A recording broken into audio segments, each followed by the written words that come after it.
Hello student, welcome to Learning Easy Science classes. So let us discuss our next video on microorganism. ठीक है, तो आज हम start करने वाले हैं अपना माइक्रो ऑर्गेनिज्म। देखेंगे हम टाइप्स ऑफ माइक्रो ऑर्गेनिज्म, देखेंगे कि कितने टाइप्स के होते हैं। तो स्टार्ट करते हैं। माइक्रो ऑर्गेनिजम्स एंड अस, यानी कि जीवाणुओं और हमारा कैसा संबंध है। किस तरह से जो माइक्रो ऑर्गेनिजम्स हैं वो हमारे फ्रेंड्स होते हैं, दोस्त होते हैं, और किस तरह से जो माइक्रो ऑर्गेनिजम्स होते हैं वो हमारे दुश्मन की तरह काम करते हैं। ठीक है, तो microorganisms play a very important role in our lifes. तो जैसा कि आप सबको पता है कि जितने भी माइक्रो ऑर्गेनिजम्स हैं, जितने भी जीवाणु हैं, वो हमारी लाइफ में एक बहुत बड़ा योगदान देते हैं। कि दो तरह के होते हैं, फ्रेंडली माइक्रो ऑर्गेनिज्म और हार्मफुल माइक्रो ऑर्गेनिज्म। तो आज हम फ्रेंडली माइक्रो ऑर्गेनिज्म देखेंगे। तो the microorganisms which are useful for us are called friendly microorganism. तो वो सारे जीवाणु जो हमारे लिए यूज़फुल हैं। अब आप सोचोगे सर माइक्रो ऑर्गेनिजम्स कैसे यूज़फुल हो सकते हैं, तो हम देखेंगे कैसे यूज़फुल हो सकते हैं। तो अभी याद रखिए कि फ्रेंडली माइक्रो ऑर्गेनिजम्स वो माइक्रो ऑर्गेनिजम्स होते हैं जो हमारे दोस्त होते हैं, जो हमारी सहायता करते हैं, जो हमारे लिए यूज़फुल होते हैं। ठीक है, कैसे कैसे कि कुछ एरियाज़ हैं, कुछ ऐसे फील्ड्स हैं जिसमें यूज़फुल होते हैं। पहला, in the preparation of curd, bread और केक।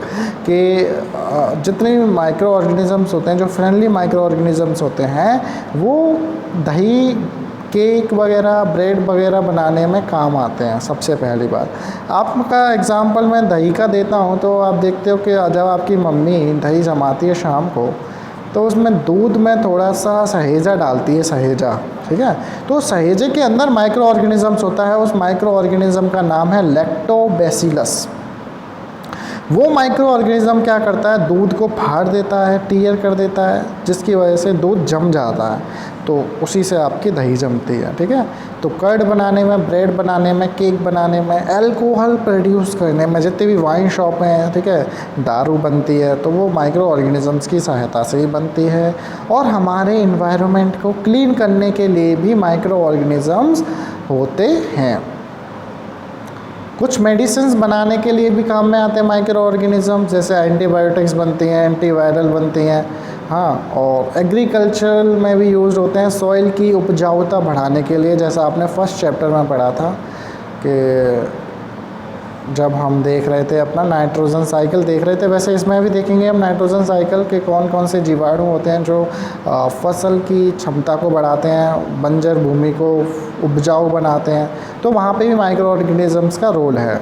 तो सबसे पहला एग्जांपल है making of curd and bread. कैसे बनते हैं कि तो अभी जैसा मैंने बताया कि द बैक्टीरियम, जिसका नाम क्या है, लैक्टोबैसिलस, ये दूध से क्या बनाता है, दही बनाता है।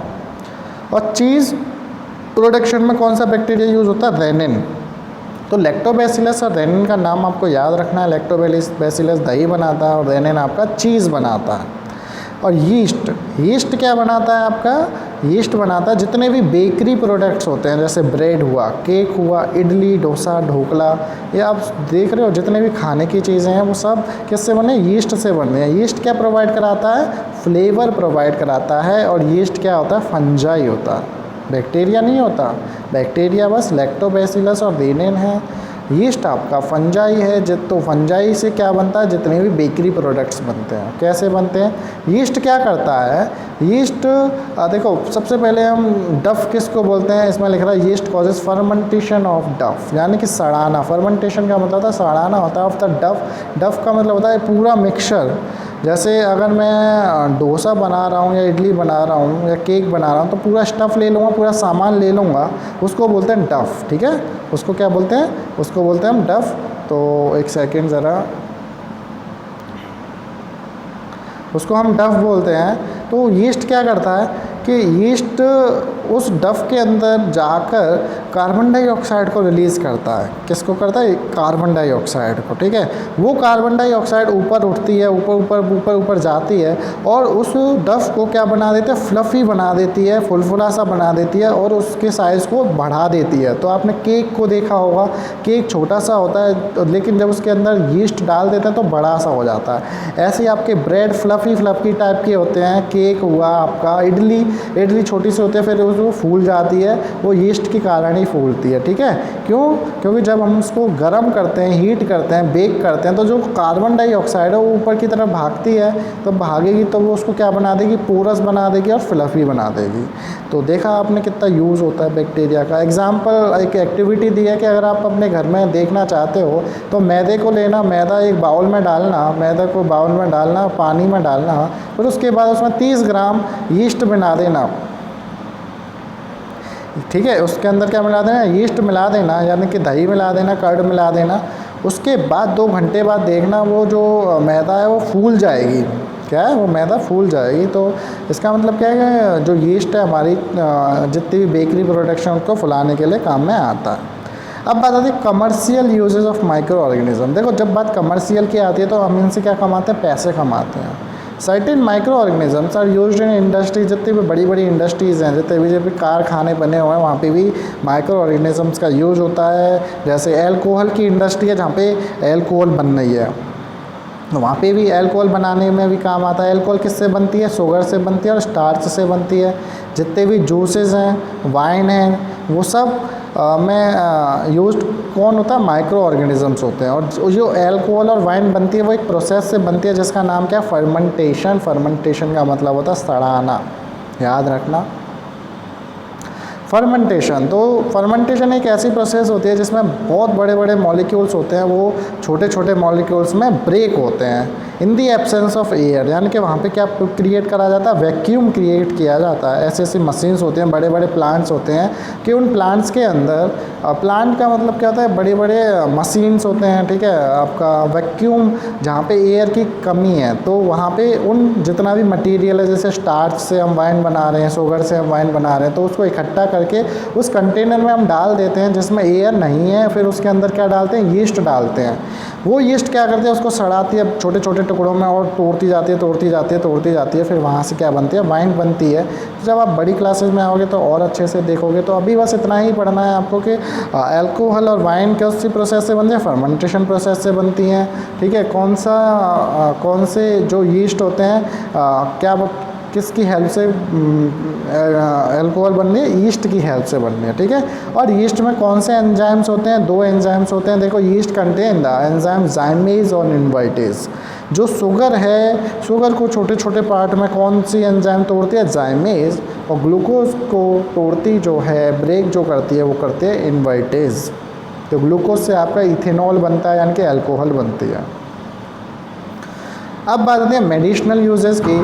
तो मेडिसिनल यूजेस में जो दवाई के काम में आती हैं, तो दवाई के काम में जितनी भी एंटीबायोटिक्स बन रही हैं, ठीक है, इंडस्ट्रीज़ में एंटीबायोटिक्स क्या होती हैं? एंटीबायोटिक्स देखो क्या होते हैं। सबसे पहले जान लो कि जितने भी माइक्रो ऑर्गेनिजम्स होते हैं, चाहे वो बैक्टीरिया हो, चाहे वो फंजाई हो, चाहे वो मोल्ड हो, वो कुछ केमिकल्स को प्रोड्यूस करते हैं, ठीक है। अपनी बॉडी से कुछ केमिकल्स को प्रोड्यूस करते हैं। वो केमिकल्स क्या करते हैं कि माइक्रो ऑर्गेनिजम्स की ग्रोथ को नहीं होने देते। जब वो ग्रोथ को नहीं होने देते तो साइंटिस्टों ने सोचा कि इनसे हम दवाई बनाई जाए। जब दवाई हम बनाएंगे और लोगों को देंगे तो लोग इनको खाएंगे तो उनकी बॉडी में ग्रोथ नहीं होगी माइक्रो ऑर्गेनिजम्स की, ठीक है। तो उनको बोलते हैं हम एंटीबायोटिक्स। तो जो पहली एंटीबायोटिक्स थी पूरे वर्ल्ड में वो थी पेनिसिलिन। उसका नाम था पेनिसिलिन, जो अलेक्जेंडर फ्लेमिंग ने डिस्कवर की थी 1929 में मोल्ड से। उसका नाम था पेनिसिलियम नोटेटम। समझ में आया? और भी फिर इस तरह से एंटीबायोटिक्स डिस्कवर होती गई, जैसे स्ट्रेप्टोमाइसिन हुई, टेट्रासाइक्लिन हुई, इरिथ्रोमाइसिन हुई, ग्रामिसिडीन हुई। तो एंटीबायोटिक्स आप समझ में कि जो एंटीबायोटिक्स होती हैं वो किससे बनाई जाती हैं? माइक्रो ऑर्गेनिज्म से बनाई जाती हैं। माइक्रो ऑर्गेनिजम्स कुछ केमिकल्स को प्रोड्यूस करते हैं, वो केमिकल्स कहलाते हैं एंटीबायोटिक्स। उनको हम एक स्पेशल इन्वायरमेंट में, स्पेशल लैब में बनाते हैं, ठीक है। और वो डॉक्टर्स की सहायता से ही दी जाती हैं। ये नहीं है कि आप कभी भी खा लो उनको।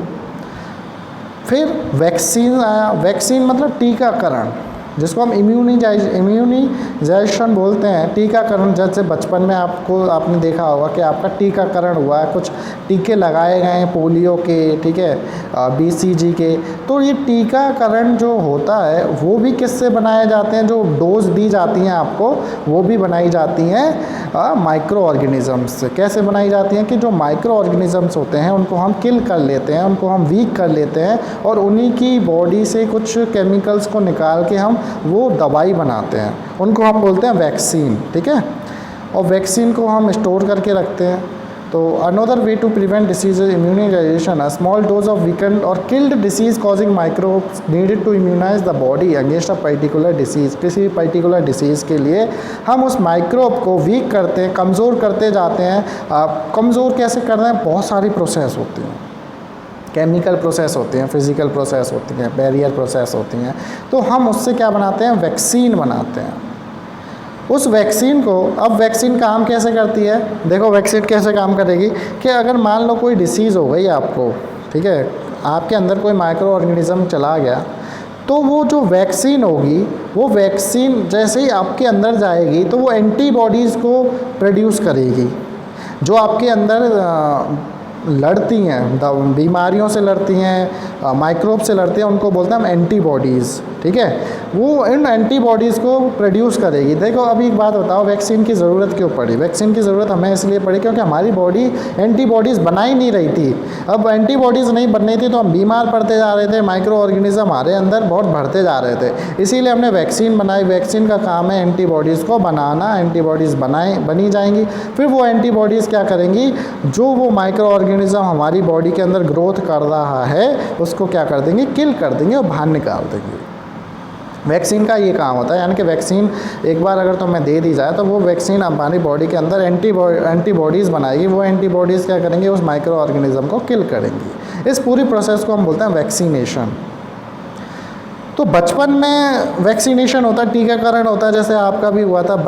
जैसे ही बच्चे का जन्म होता है तो सबसे पहले स्मॉल पॉक्स, BCG, जब 4 से 9 महीने का बच्चा होता है तो आपके भी लगी होंगी पोलियो की, ठीक है। 8 से 12 हफ्ते बाद स्मॉल पॉक्स की, फिर polio, small pox.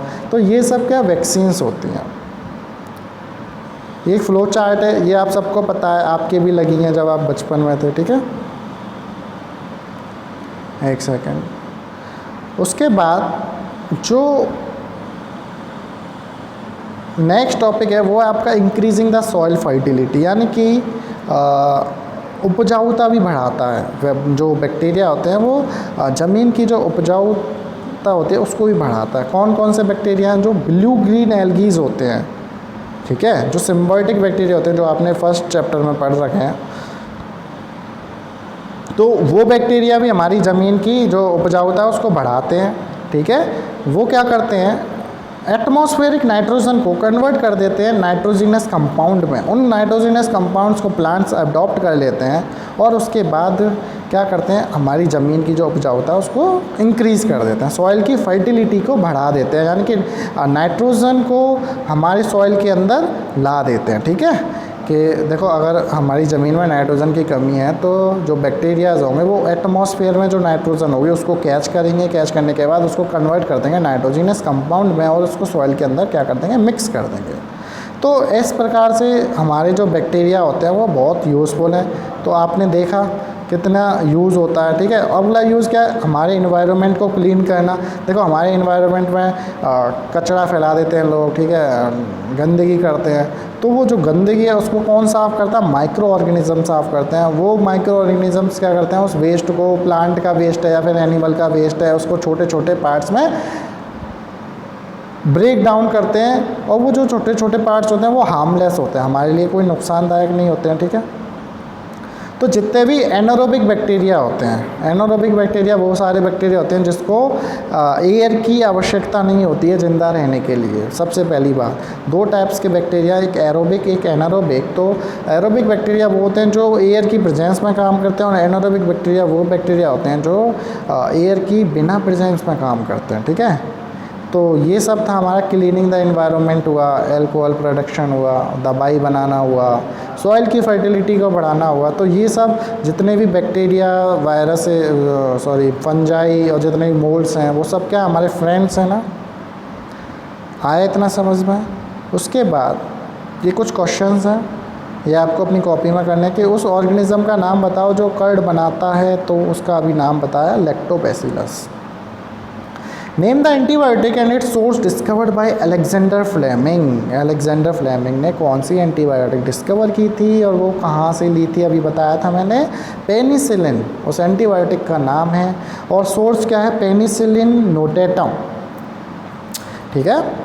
What is the enzymatic breakdown of large organic molecule into smaller one in the absence of air called, क्या बोलते हैं उसको हम? fermentation। ठीक है।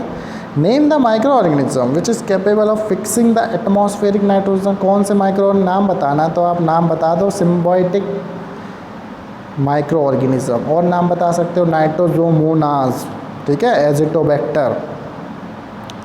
Name the micro organism that degrades animal Dang in the absence of air. और name the main product. तो अभी क्या बताया, कौन से माइक्रोब होते हैं? देखो ये लिख रहा है, क्या लिख रहा है? एनारोबिक। तो एनारोबिक बैक्टीरिया जितने भी होते हैं वो सब एनिमल डंग को बायोगैस में कन्वर्ट कर देते हैं। तो आंसर क्या आएगा? एनारोबिक। और मेन प्रोडक्ट क्या होता है इनका? वो होता है स्लरी, मैन्योर। ठीक है। तो ये था आपका। अब बात आती है हार्मफुल माइक्रो ऑर्गेनिजम्स की। अब किसकी बात आती है? Harmful micro organisms. यानी कि अब तक आपने फ्रेंड्स देखे, आपके माइक्रो ऑर्गेनिज्म फ्रेंड्स, अब बहुत ख़तरनाक बैक्टीरिया भी होते हैं। तो मैनी माइक्रो ऑर्गेनिज्म, जितने बहुत सारे माइक्रो ऑर्गेनिज्म जीवाणु होते हैं जो ह्यूमन बींग्स को हार्म करते हैं, प्लांट्स को भी हार्म करते हैं, एनिमल्स को भी हार्म करते हैं, यानी कि डिसीज़ पहुँचाते हैं। ठीक है। खाने को भी बर्बाद करते हैं, कपड़ों को भी बेकार कर देते हैं, जैसे लेदर हुआ। तो देखते हैं कौन कौन से हैं। तो disease causing micro organisms and virus, all animals and human beings at one time or other suffer from a disease. जितने भी इस धरती पे एनिमल हैं, ह्यूमन बींग हैं, कभी ना कभी तो वो बीमार पड़े ही होंगे। और वो बीमारी किसके द्वारा आई है? माइक्रो ऑर्गेनिजम्स के द्वारा आई है।